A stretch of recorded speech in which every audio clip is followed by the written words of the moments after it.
Hello everyone, my name is Haejin Yang.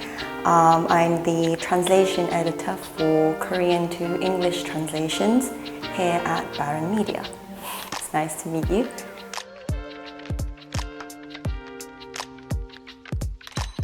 I think the first time I really became interested in translation was during my master's degree here in Korea. I was working on a translation project where we had to cross-check lots of books that had been translated from English to Korean. It was for some kind of national translation competition. And I think that was the first time I really became interested in translation because I'd done translations before in other languages back at school, in high school, but that was for, getting high marks in exams or passing certain exams. It was never for the art of translation itself. But as I was working on this translation project, I really came to understand how a language has this unique ability to kind of reflect that country's kind of history and culture and philosophy, and you can see the cultural differences through the language, and that's what makes translation so difficult but at the same time so interesting. So whilst I was doing this translation project with some other friends and my professors, that's when I became really interested in translation, and then I thought, why not try a bit of translation once I've graduated. So after graduating, I was looking for a job, as most graduates do, and I decided to apply here and managed to get the job, so now I'm here.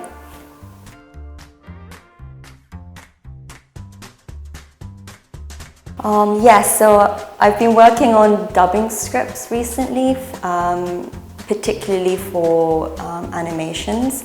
And it was my first time trying dubbing scripts in general.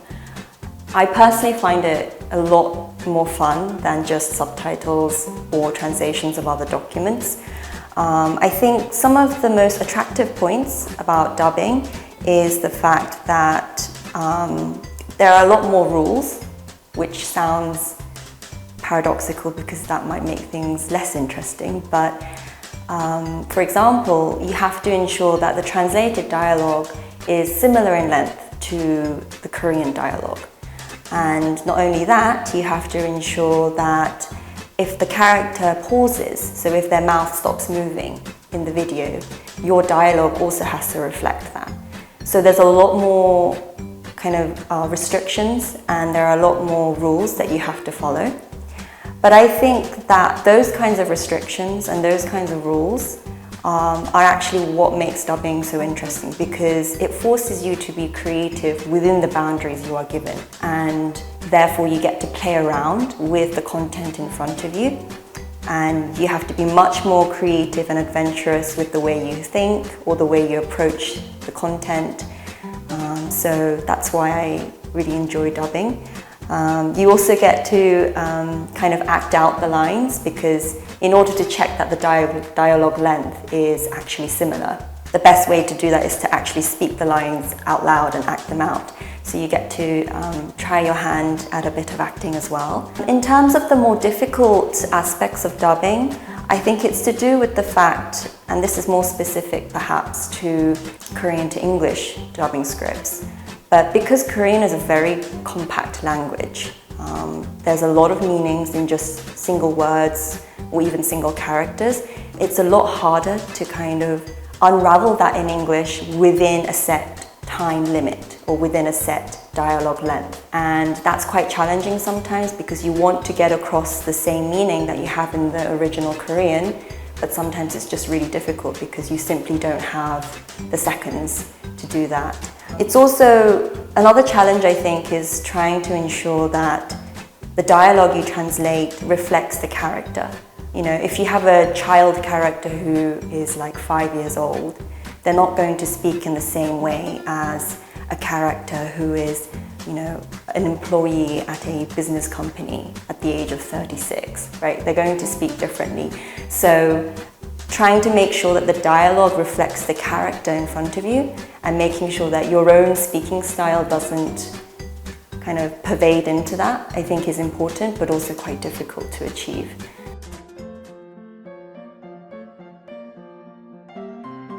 I think a lot of translators get this question, and it's a very difficult question to answer. Sometimes we're lucky and we'll get a client who says, oh, we want all the Korean words to be translated phonetically. And in those cases, translators like us, we kind of breathe a sigh of relief because it makes our lives much easier. But a lot of the time, they do want us to translate the Korean words naturally, in which case I think I approach the process in two main ways. I first think about meaning. So I tend to focus on translating the meaning rather than the actual words themselves, especially because in Korean, a lot of English words are used in quite an unusual way. So if you translate it literally, it just ends up sounding really weird in English. So for example, if I was to take a recent word that's been kind of trending amongst the younger people in this country, 킹받네. That word is technically, I did a bit of research because it was such a strange word, and I found out that it's a kind of combination of the word, English word king, and the Korean word 열받네. And if you try to translate that literally, it would sound really weird, like, you know, I'm supremely angry, or, you know, my anger is like, you know, the size of a king. You know, it just doesn't make any sense. So you would want to translate that as naturally as possible. So something like, I'm super pissed off, or this is super annoying, would make much more sense. So I do tend to try and translate the meaning rather than the actual words. The second thing I tend to think about when I'm translating words that are that only exist in Korean is context. So depending on what you're translating and what the story is within the content that you are translating, I think the way that you translate Korean words changes. So if we take a really common example, 눈치 없다, social skills. In English, it would be natural to translate that as someone being tactless or thoughtless. But if the phrase was being used to describe someone who's having trouble understanding someone else's hints or someone else's true intentions, you would call them dense or thick. So like, you know, why are you so thick? Why are you so dense? If you're using the phrase to describe someone who's just not very observant at all about their surroundings, you would normally say in English, you know, he's not very perceptive or she's not very observant. So depending on the context that you're working in, the way you translate a Korean word changes. And I think if you consider that, you'll be able to get a much more natural sounding translation. So yeah, in summary, when I'm translating Korean words that don't really exist in English, I think of meaning and context, and usually or hopefully that gets me to the right place in the end.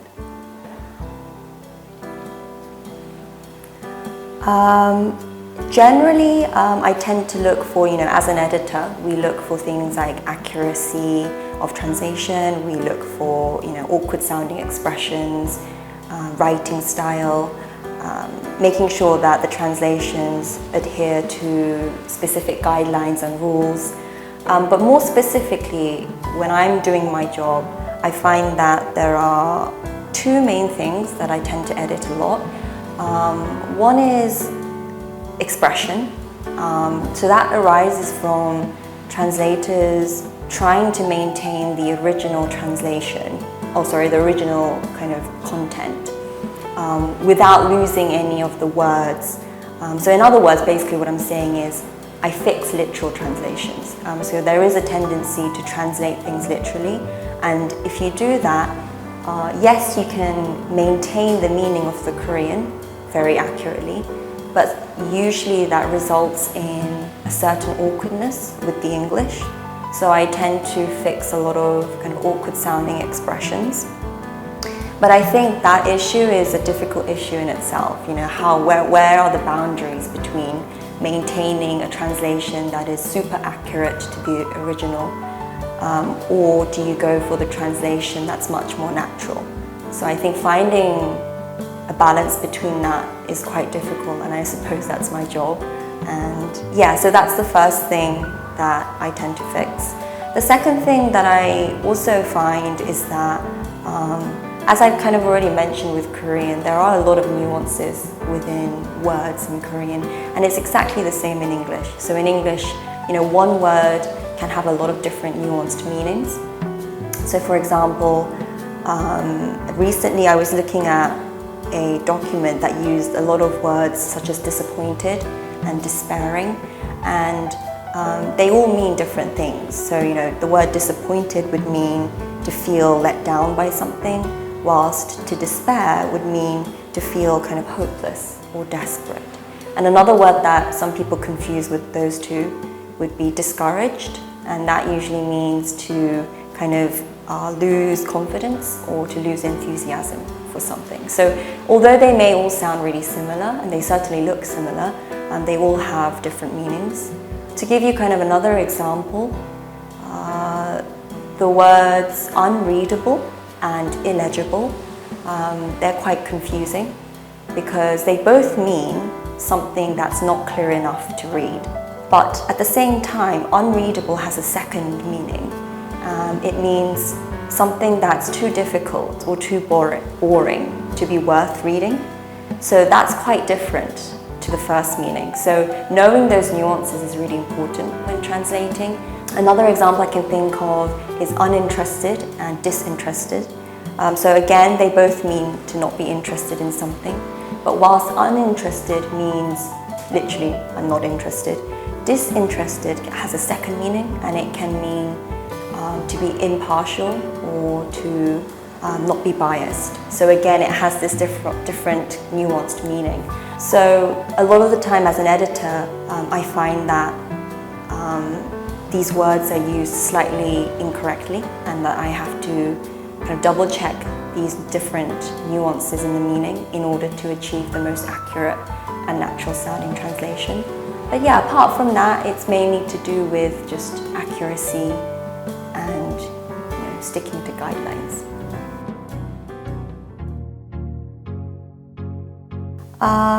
I think I would love to do some more dubbing, perhaps because I've been working mainly with animations, which is great fun, but I would like to expand my experience a little bit. So maybe doing dubbing scripts for films or documentaries, although I imagine there's not many documentaries, would be fun.